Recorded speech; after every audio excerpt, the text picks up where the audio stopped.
আমি সত্যি কথা বলতে আমি আলফির কথাও চিন্তা করতেছি না, যে সুইসাইড করছে তার কথাও চিন্তা করতেছি না। আমি চিন্তা করতেছি রিজিকের কথা।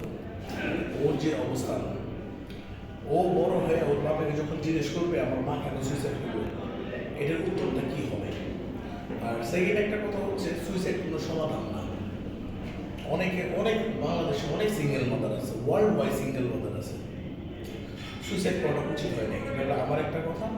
আর সেকেন্ডলি একটা জিনিস হচ্ছে, এটা কখনোই কাম্য না। ব্যক্তিগত জীবন আর কর্মজীবন দুটোই ভালো। আসলে মানে নেওয়া যাচ্ছে না, মানে এটা নিয়ে আপনি যেরকম হতাশ, আমিও হতাশ, দর্শক মহলে যারা আছে তারাও হতাশ। কারণ আমি রাস্তাঘাটে বেরোলে মানুষ জিজ্ঞেস করতেছে, ফ্যামিলির মানুষ জিজ্ঞেস করতেছে, এগুলি আসলে মানে আমাদের ইন্ডাস্ট্রির আরও বদনাম আর কি, স্বাভাবিক না? তো আসলে এন্ড অফ দ্য ডে হচ্ছে আপনার ফ্যামিলি হচ্ছে সব, আপনার ফ্যামিলি হচ্ছে আপনার জান্নাত। ফ্যামিলি ঠিক রেখে যা করা যায়।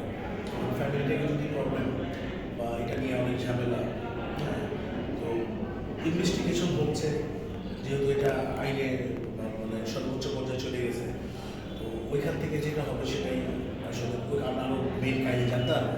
মিডিয়াতে হচ্ছে এমন তো কোনো কথা না, সব দিকে হচ্ছে, বাট মিডিয়ার ব্যাপারে একটু ফোকাস থাকে বেশি। তো